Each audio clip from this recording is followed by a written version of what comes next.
Before anyone can break free from opioid addiction, they must first understand what they're up against. Opioid dependence isn't just about willpower, it's about biology, brain chemistry, and deeply rooted emotional pain. Knowing the what and the why behind addiction is the first step toward healing.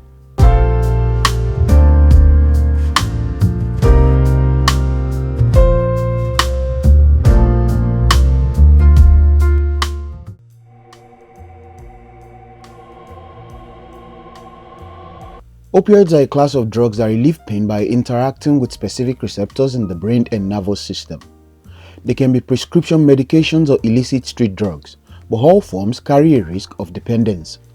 Prescription opioids include oxycodone, for example, OxyContin and Percocet; hydrocodone, for example, Vicodin, Narco; morphine, codeine; fentanyl, which can be prescribed but often illicitly manufactured. These are illicit opioids. Heroin, a powerful illegal opioid often used after prescription addiction.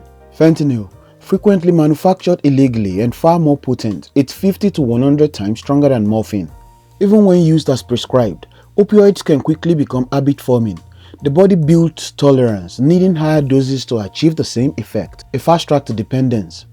Opioid dependence forms on multiple levels. 1. Physical dependence. Opioids flood the brain with dopamine, the feel-good chemical.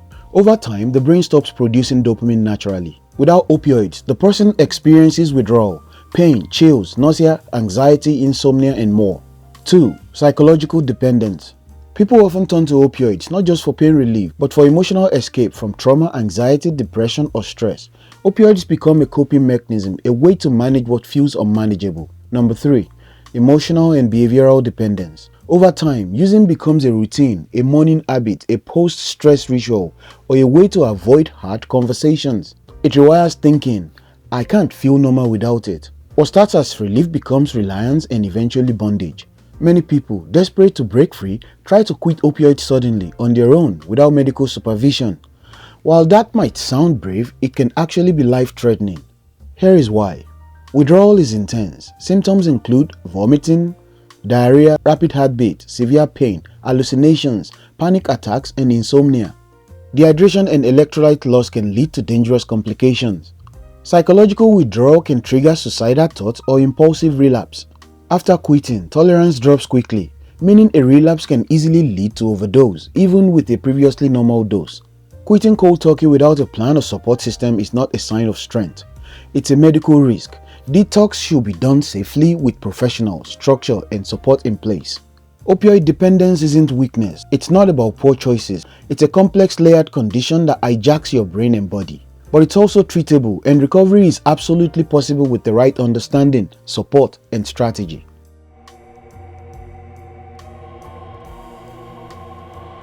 Once someone makes the decision to break free from opioids, detox is the first major hurdle. But detox isn't just about removing a substance, it's about navigating the intense physical and emotional storm that follows. And how you approach detox can make the difference between a successful transition and a dangerous relapse. Medical detox means going through withdrawal under the care of professionals in a clinical setting. This can be in a hospital, detox center, or rehab facility. Why medical detox is safest? 24/7 monitoring for complications like dehydration, blood pressure spikes, and extreme pain. Access to medications to ease symptoms, for example clonidine, buprenorphine, anti-nausea or sleep aids. Supervision for mental health symptoms like anxiety, panic, or suicidal thoughts. A transition plan for ongoing treatment after detox. In contrast, at-home detox may seem appealing due to privacy or cost, but it carries serious risks. These are the risks of at-home detox. No medical supervision if symptoms become severe. High relapse risk due to unbearable symptoms. Lack of structure, isolation, and panic during peak withdrawal. If your loved one is dependent on opioids, medical detox is the safest and most effective first step. Detox is hard enough, don't do it alone. Withdrawal symptoms vary based on the type of opioid used, how long it was used, and the person's overall health. Here is a general timeline. 6 to 12 hours after last dose. Short-acting opioids. Anxiety, yawning, restlessness, sweating, teary eyes, runny nose, muscle aches. Craving begins 24 to 72 hours after last dose. Here is at its peak. Nausea, vomiting, diarrhea, chills, fever, rapid heartbeat, severe muscle pain, insomnia, Cravings intensify. Risk of dehydration increases. Days 4 to 7. Symptoms begin to ease. Emotional distress and fatigue persist. Appetite may return. Weeks number 1 to week 4. Post-acute withdrawal. Ongoing anxiety or depression. Insomnia. Irritability. Cravings remain a risk. Detox isn't just physical. The brain goes through major changes during withdrawal, leading to symptoms like this: depression from dopamine imbalance, panic attacks or intense anxiety, agitation and mood swings, hopelessness or emotional numbness, crushing guilt or shame. It's not unusual to feel like you're losing your mind during detox, but this is part of the process. These feelings pass, especially with the right emotional support and professional care. Going into detox without support is like walking into a storm without shelter. Before you begin, build your support network. Talk to your doctor or addiction specialist. Identify a trusted friend or family member who can check in regularly. Locate a detox center or outpatient provider. Prepare your space, remove triggers, plan meals, create a calm environment. Consider spiritual or recovery-based communities, for example, Narcotics Anonymous, faith-based or online groups. Recovery starts with courage, but it continues with connection. Detox is not the finish line, it's the starting gate. It's painful, it's intense, but it's also the doorway to freedom. And every minute you fight through it, you're proving something to yourself. You're not trapped, you're transforming.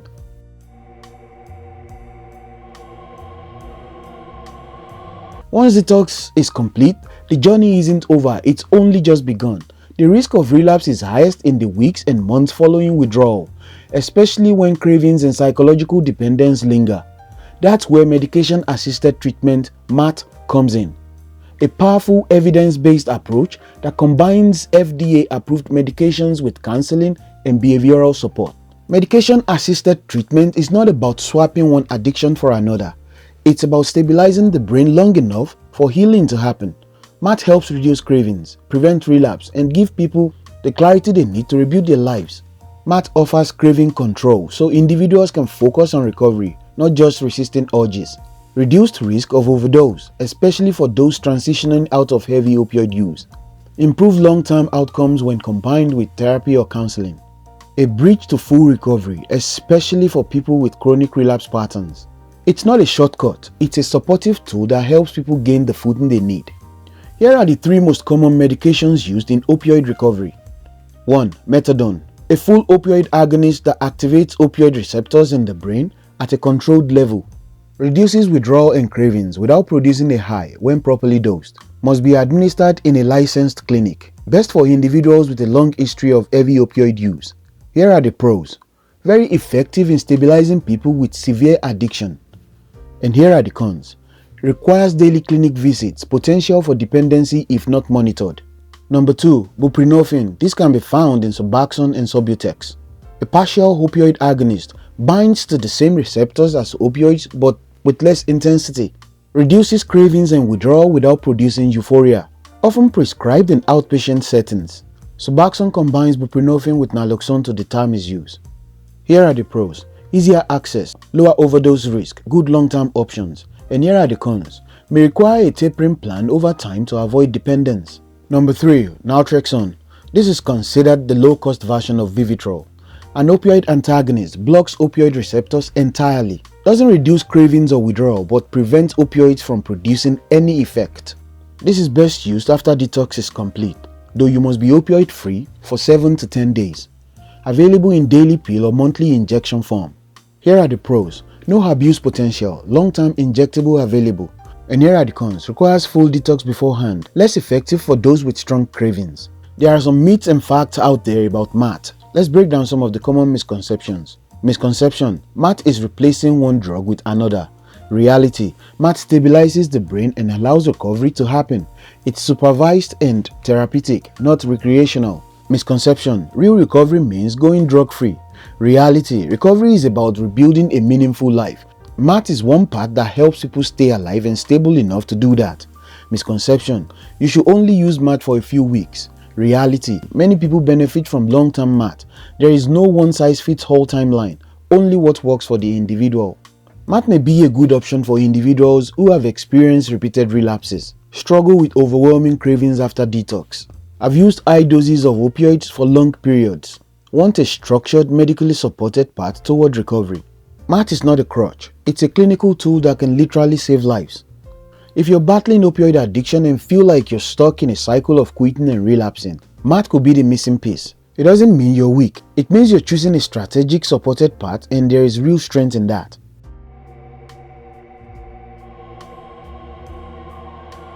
Getting through detox is a major milestone, but it's just the beginning. Long-term recovery isn't just about stopping drug use, it's about learning how to live again without needing to escape.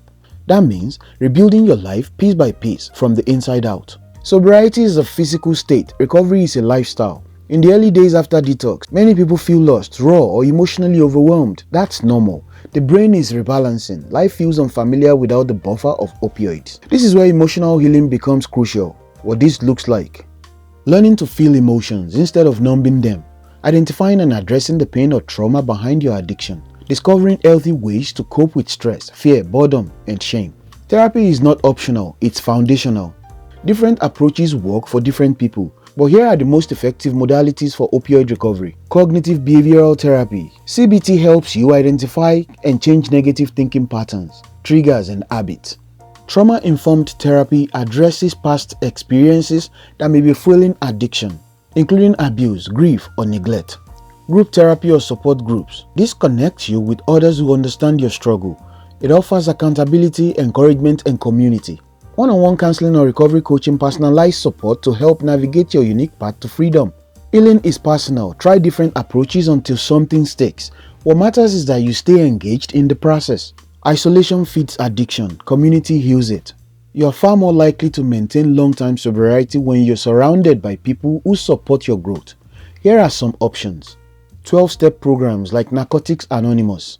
Non-12-step options like Smart Recovery or Life Ring. Faith-based groups for those who want a spiritual approach. Online communities and forums that offer connection without judgment. Make connection part of your routine, whether that's weekly meetings, text check-ins, or daily readings. It matters. Opioid addiction often leaves a trail of broken trust behind.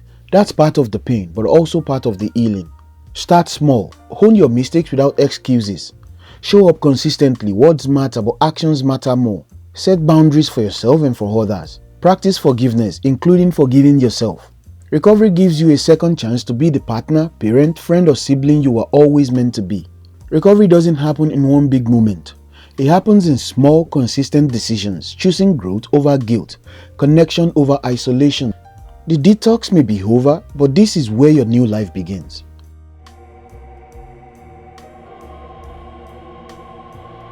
Detox may end in a week, but recovery is a lifelong journey. Staying clean from opioids and staying free requires structure, support, and vigilance. The good news, you don't have to do it alone. Cravings don't mean failure, they mean you're healing. The brain is still rewiring, and old pathways are easy to slip back into without a plan. Here are some common triggers: stress and anxiety, loneliness or boredom, environmental cues, old hangout, certain people, celebration or emotional highs. What do you do when urges hit? Pause and breathe. Cravings pass like waves. Call or text someone who understands. Replace the urge with movement. Walk, journal, pray, or switch environment. Remind yourself of your why, your purpose, progress, and people counting on you. Here is a tip. Keep a list of sober strategies in your phone or journal for quick access. A relapse prevention plan isn't just a safety net, it's a daily guide for staying on track. Here is what it should include. Top 5 triggers and how you'll respond. People to call if you feel vulnerable. Daily routines and self-care habits. Emergency plan in case of relapse. Where to go, who to talk to, what to do. Review and adjust it regularly. This is your playbook for freedom. If you're using MAT, therapy or outpatient support, stay connected to your providers. Regular check-ins help you. Track progress. Adjust medications if needed. Address new emotional or physical challenges. Prevent silent relapse or backsliding. Accountability keeps recovery honest and sustainable. Recovery is easier with the right tools, and these include journals like the 7-Day Addiction Recovery Journal or the 30-day version. Apps like I Am Sober, Insight Timer, or MindDoc. Meditation and grounding practices to calm anxiety and reconnect with the present. Progress tracking. Visualize clean days, goals reached, emotions logged. These tools remind you you're moving forward even when it doesn't feel like it. There will be moments when you struggle, everyone does. The strongest thing you can do: reach out, speak up, ask for help. That's not weakness, it's wisdom, it's maturity, it's strength, and it's what keeps you alive. stable, and thriving. Whether you talk to a sponsor, therapist, family member, or recovery group, remember, you're not a burden. You're a human being in healing. You've come this far through the pain, the fear, the detox, the rebuild. Recovery isn't a straight line, but it's possible, and every single day you stay the course, you're doing something radically courageous. You're proof that freedom is possible. You're not alone. You're reclaiming your life one step, one breath, one day at a time. If you're watching this because you or someone you love is trying to get off opioids, you're not alone, and you're not weak. You're a human being trying to heal. This video isn't just information, it's a lifeline. Whether you're considering detox, exploring math, or already in recovery, I want you to know, freedom is possible and it starts with the right tools and support. Start small. Download the 7-day Addiction Recovery Journal. It's free and it will help you reflect, stay grounded, and track progress during the most critical early days. If you need a full recovery routine, grab the 30-day Addiction Recovery Journal packed with daily prompts, relapse prevention tools, and emotional check-ins to help you stay focused long after detox. Now, if you're ready for a complete roadmap, order your copy of the Ultimate Guide to Overcoming Addiction. Steps, tools, and resources. The most comprehensive tool I've created to help you or a loved one break free and stay free. All the links are in the description below. Now drop a comment, whether you're on day 1, day 100, or still thinking about starting. This is a safe space. You're not alone.